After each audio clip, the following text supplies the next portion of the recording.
Shalom, Sikamaya Digital Ministry mempersembahkan Sapaan Pagi Gereja Toraja Mamasa, Jemaat Tamalandrea.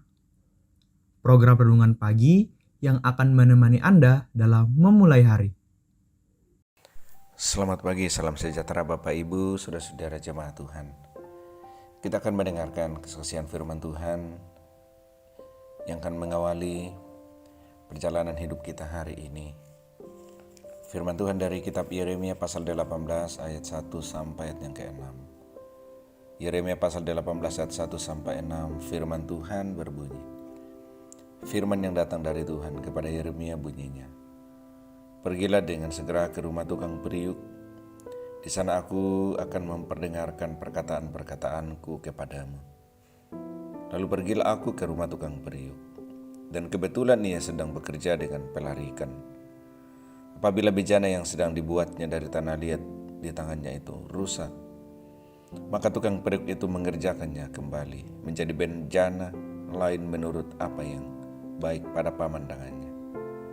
Kemudian datanglah firman Tuhan kepada aku bunyinya, masakan aku tidak dapat bertindak kepada kamu seperti tukang periuk ini, hai kaum Israel.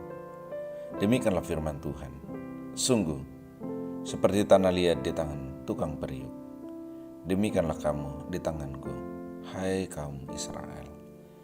Amin firman Tuhan. Indahnya sebuah perubahan, saudara jemaat Tuhan. Perubahan selalu diawali dengan sebuah proses. Tanpa adanya proses tidak mungkin terjadi perubahan. Dan dalam sebuah proses tentu terjadi pembentukan. Proses dibentuk untuk menjadi sesuatu yang lebih baik dari sebelumnya. Seperti misalnya seekor ulat yang hendak berubah menjadi kupu-kupu.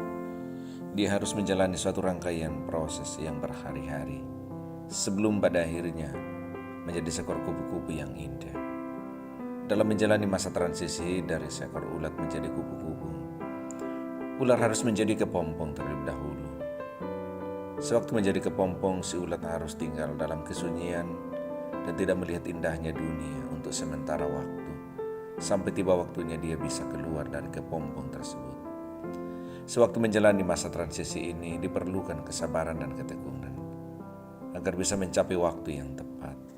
Bila seekor ulat tidak sabar dan mencoba keluar sebelum waktunya dengan cara merusak kepompongnya, maka tidak akan terjadi perubahan apa-apa dalam dirinya.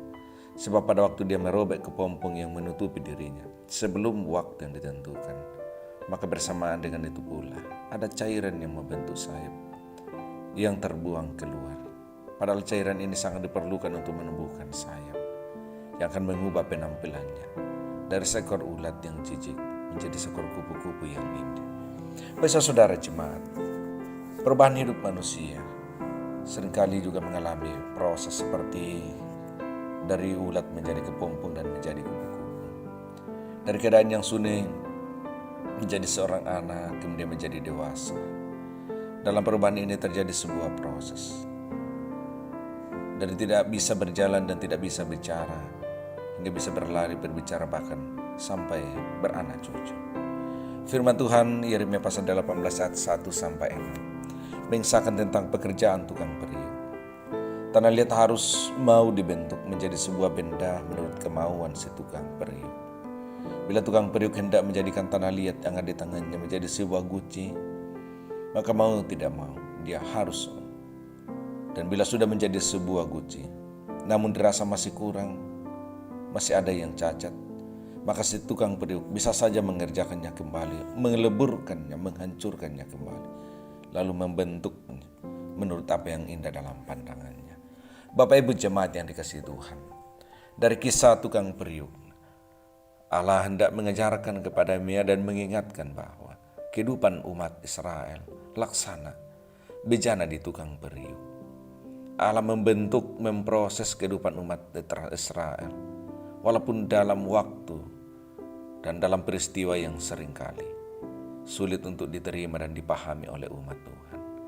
Kadang-kadang Allah mengizinkan berbagai peristiwa menyakitkan terjadi sebagai sebuah proses yang harus terjadi dalam diri umatnya.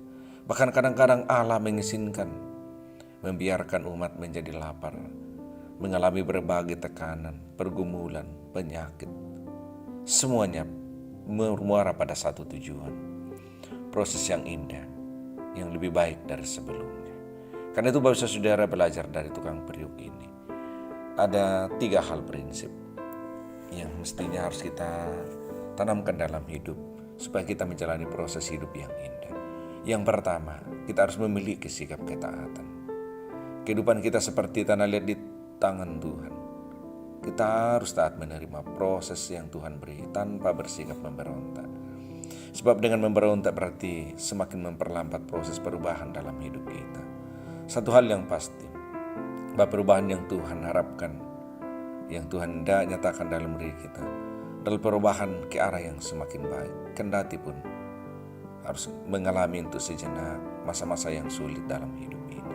Taat menjalani proses. Yang kedua adalah kesetiaan. Untuk bisa berubah juga dituntut kesetiaan.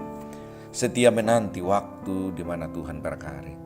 Setia di mana Tuhan menyatakan rancangannya dalam hidup kita masing-masing. Karena itu Bapak Saudara, tanpa kesetiaan kita tidak akan mungkin bisa menikmati setiap tahapan dan proses yang Tuhan nyatakan dalam hidup kita. Sebab semuanya akan indah pada waktunya. Pengkhotbah pasal 3 yang ke-11.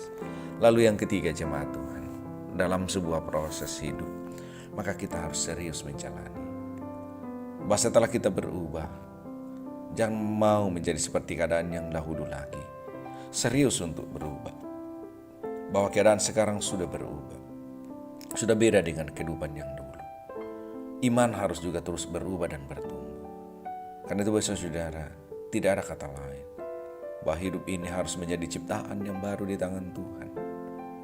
Menjadi orang yang terus diperbaharui ke arah yang semakin baik dalam hidup. Kiranya kita masing-masing boleh terus melihat dan memeriksa proses perubahan dalam diri kita, supaya ada sesuatu yang selalu indah yang Tuhan nyatakan dalam diri kita, berproses ke arah yang semakin baik, yang berkenan di hadapan Tuhan. Tuhan Yesus memberkati firman-Nya. Mari kita berdoa. Bapa, kami bersyukur bahwa hidup hari ini adalah anugerah. Dan tentu kami percaya menjalani hidup hari ini, kami jalani dalam kekuatan iman bersama Tuhan. Bahwa jika Tuhan yang mengizinkan dan menghadirkannya bagi kami, kami percaya juga sepanjang hari ini Tuhan tidak akan meninggalkan kami. Kendati pun dalam berbagai situasi sulit yang kami hadapi akhir-akhir ini, sakit, penyakit, duka cita, berbagai-bagai situasi dan kondisi alam di mana kami ada. Kuatkan, teguhkan iman kami Bapa menjalani kehidupan hari ini, berpengharapan yang sungguh bahwa Tuhan terus berkarya memproses hidup kami, pribadi maupun dalam keluarga, ke arah yang semakin baik, semakin berhasil di tengah-tengah kehidupan di dunia ini. Berkati, lindungi jemaat-Mu, lawat masing-masing mereka di rumah yang sakit, yang membutuhkan jawaban dari Tuhan, membutuhkan pemulihan dari Tuhan. Lawat mereka Tuhan dengan kuasa kesembuhan. Lindungi jemaat-Mu ketika sementara bekerja, di rumah, di kantor, di tempat-tempat kerja. Sehingga jadilah jemaat-Mu dalam pekerjaannya masing-masing berhasil hidup rumah tangganya, maju, sejahtera, menikmati kehidupan yang Tuhan anugerahkan. Terpuji Engkau ya Tuhan untuk selama-lamanya. Ini doa kami sampaikan di dalam nama Tuhan Yesus. Amin. Terima kasih telah mendengarkan Sapa. Mari membagi berkat dengan membagikan Sapa ini kepada saudara-saudara yang lain.